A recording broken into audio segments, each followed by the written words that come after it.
You just gave a long answer, Madam Secretary, to Ms. Sanchez about what you heard that night, what you're doing, but nowhere in there did you mention a video. You didn't mention a video because there was never a video-inspired protest in Benghazi. There was in Cairo, but not in Benghazi. Victoria Nuland, your spokesperson at the State Department, hours after the attack said this: Benghazi has been attacked by militants. In Cairo, police have removed demonstrators. Benghazi, you got weapons and explosions. Cairo, you got spray paint and rocks. 1 hour before the attack in Benghazi, Chris Stevens walks a diplomat to the front gate. The ambassador didn't report a demonstration. He didn't report it because it never happened. An eyewitness in the command center that night on the ground said no protest, no demonstration. 2 intelligence reports that day. No protest, no demonstration. The attack starts at 3:42 Eastern Time, ends at approximately 11:40 p.m. that night. At 4:06, an ops alert goes out across the State Department. It says this: mission under attack, armed men, shots fired, explosions heard. No mention of a video, no mention of a protest, no mention of a demonstration. But the best evidence is Greg Hicks, the #2 guy in Libya, the guy who worked side by side with Ambassador Stevens. He was asked if there had been a protest, would the ambassador have reported it? Mr. Hicks' response: absolutely. For there to have been a demonstration on Chris Stevens' front door and him not to have reported it is unbelievable, Mr. Hicks said. He said, secondly, if it had been reported, he would have been out the back door within minutes, and there was a back gate. Everything points to a terrorist attack. We just heard from Mr. Pompeo about the long history of terrorist incidents, terrorist violence in the country. And yet 5 days later, Susan Rice goes on 5 TV shows, and she says this: Benghazi was a spontaneous reaction as a consequence of a video. A statement we all know is false. But don't take my word for it. Here's what others have said. Rice was off the reservation on 5 networks. White House worried about the politics. Republicans didn't make those statements. They were made by the people who work for you in the Near Eastern Affairs Bureau, the actual experts on Libya in the State Department. So, if there's no evidence for a video-inspired protest, then where'd the false narrative start? It started with you, Madam Secretary. At 10:08, on the night of the attack, you released this statement: some have sought to justify the vicious behavior as a response to inflammatory material posted on the internet. At 10:08, with no evidence, at 10:08, before the attack is over, at 10:08, when Tyrone Woods and Glenn Doherty are still on the roof of the annex fighting for their lives, the official statement of the State Department blames a video. Why? During the day on September 11th, as you did mention, Congressman, there was a very large protest against our embassy in Cairo. Protesters breached the walls. They tore down the American flag. And it was of grave concern to us because the inflammatory video had been shown on Egyptian television, which has a broader reach than just inside Egypt. And if you look at what I said, I referred to the video that night in a very specific way. I said some have sought to justify the attack because of the video.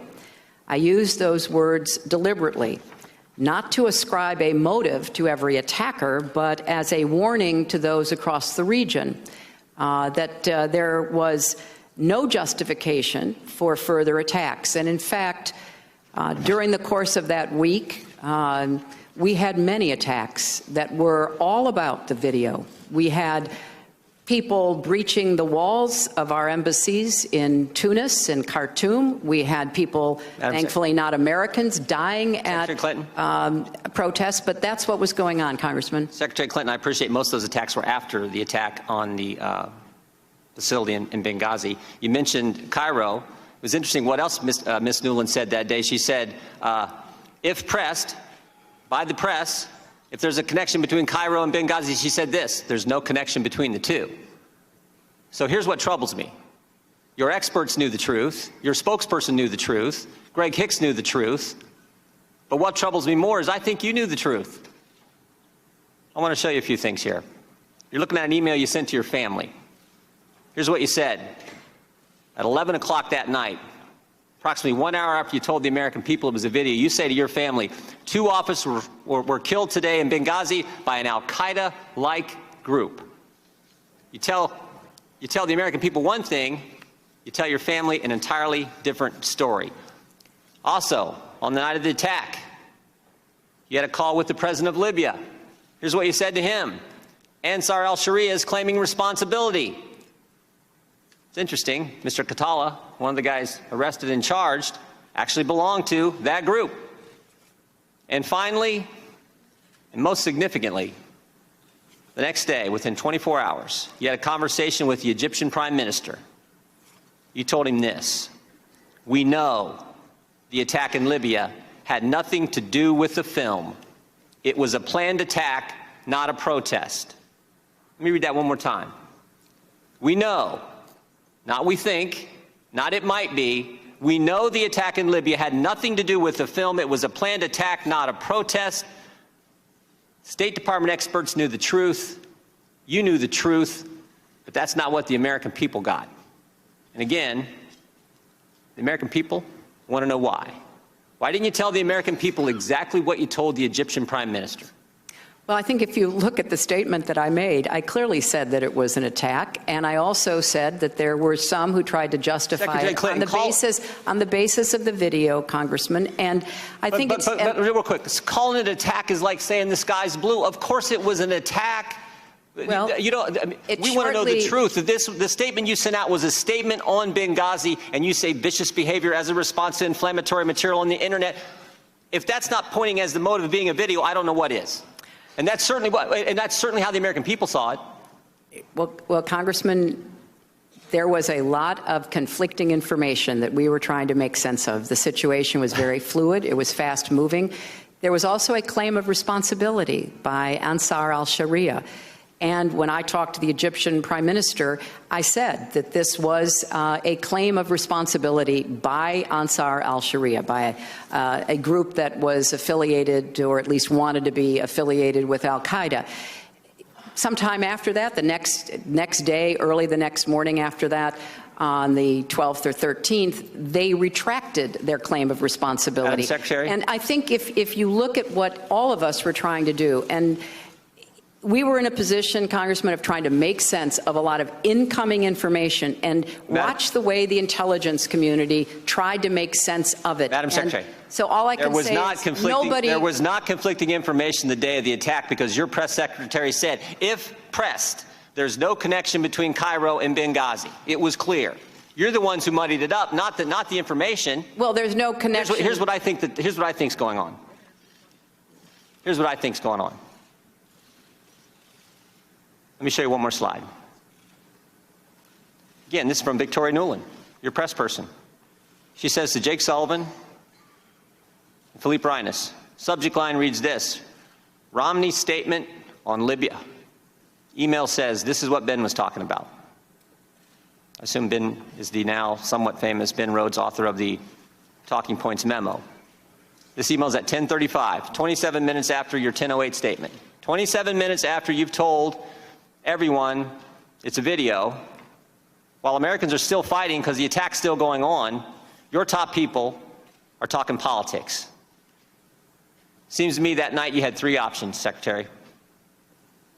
You could tell the truth, like you did with your family, like you did with the Libyan president, like you did with the Egyptian Prime Minister. Tell them it was a terrorist attack.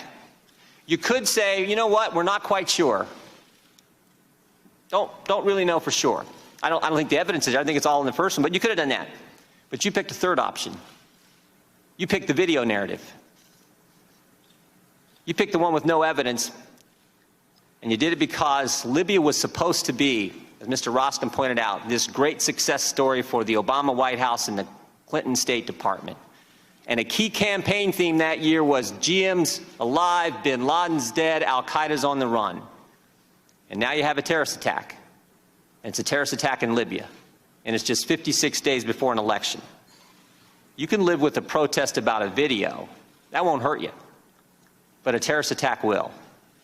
So you can't be square with the American people. You can tell your family it's a terrorist attack, but not the American people. You can tell the president of Libya it's a terrorist attack, but not the American people.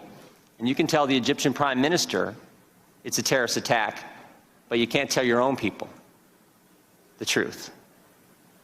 Madam Secretary, Americans can live with the fact that good people sometimes give their lives for this country. They don't like it. They mourn for those families. They pray for those families. But they can live with it. But what they can't take, what they can't live with, is when their government's not square with them. Mr. Chairman, I yield back.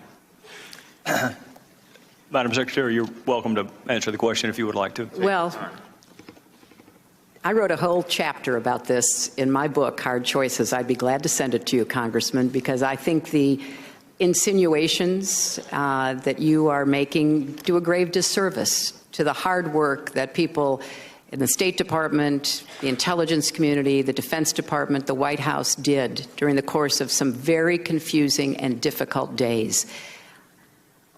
There is no doubt in my mind that we did the best we could with the information that we had at the time. And if you actually go back and read what I said that night, I was very careful in saying that some have sought to justify. In fact, the man that has been arrested as one of the ringleaders of what happened in Benghazi, Ahmed Abu Khattala, is reported to have said it was the video that motivated him. None of us can speak to the individual motivations of those terrorists who overran our compound and who attacked our CIA annex. There were probably a number of different motivations. I think the intelligence community, which took the lead on trying to sort this out, as they should have, went through a series of interpretations and analysis.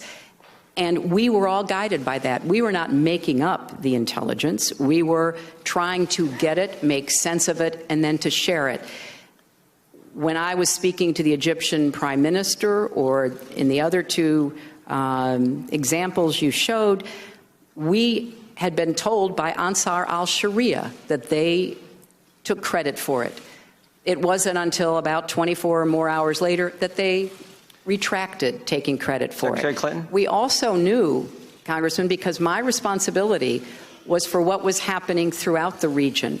I needed to be talking about the video because I needed to be putting other governments and other people on notice that we were not going to let them get away with attacking us as they did in Tunis, as they did in Khartoum. And in Tunis, there were thousands of demonstrators who were there only because of the video, breaching the walls of our embassy, burning down the American school. I was calling everybody in the Tunisian government I could get, and finally President Marzouki sent his presidential guard to break it up. There were example after example. That's what I was trying to do during those very desperate and difficult hours. If I could, Mr. Chairman, Secretary Clinton, you said my insinuation. I'm not insinuating anything. I'm reading what you said. Plain language. We know the attack in Libya had nothing to do with the film. That's as plain as it can get. That's vastly different than vicious behavior justified by internet material. Why didn't you just speak plain to the American people?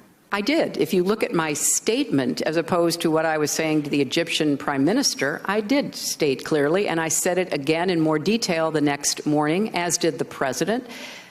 I'm sorry that it doesn't fit your narrative, Congressman. I can only tell you what the facts were. And the facts, as the Democratic members have pointed out in their most recent collection of them, support this process that was going on where the intelligence community was pulling together information. And it's very much harder to do it these days than it used to be because you have to monitor social media, for goodness sakes. That's where the Ansar al-Sharia claim was placed. I think the intelligence community did the best job they could, and we all did our best job to try to figure out what was going on and then to convey that to the American people. Director Wray, did the FBI ask financial institutions to turn over their customers? You yield the time to me.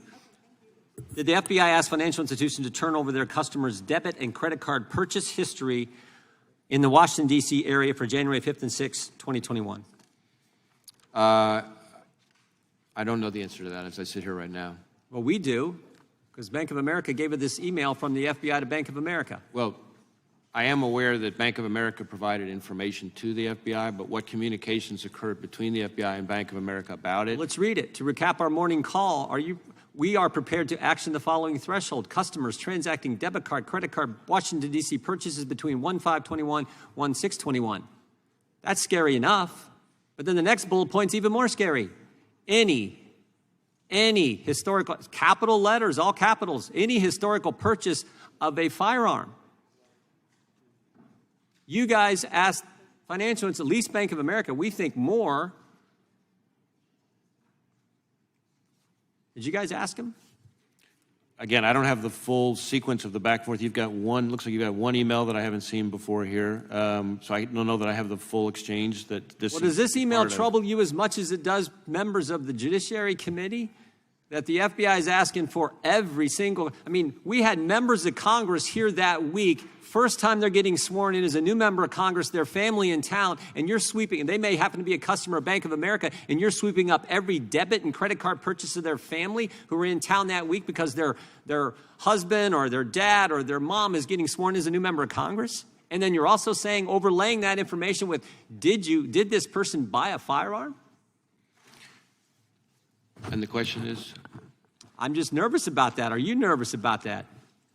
As I think I've testified before, my understanding is that our engagement with Bank of America was fully lawful, but that we recalled the leads that were cut to field Well, if it's lawful, that was my next point. If it's lawful, why did you say we're not going to use these leads? That's what Mr. Jensen testified to when we deposed him, the director of the terrorism unit at the FBI. That's what he testified to. Why did you not use the leads if it was lawful to get the information? Well, there are Chairman, plenty it's 1 minute and 18 seconds over time.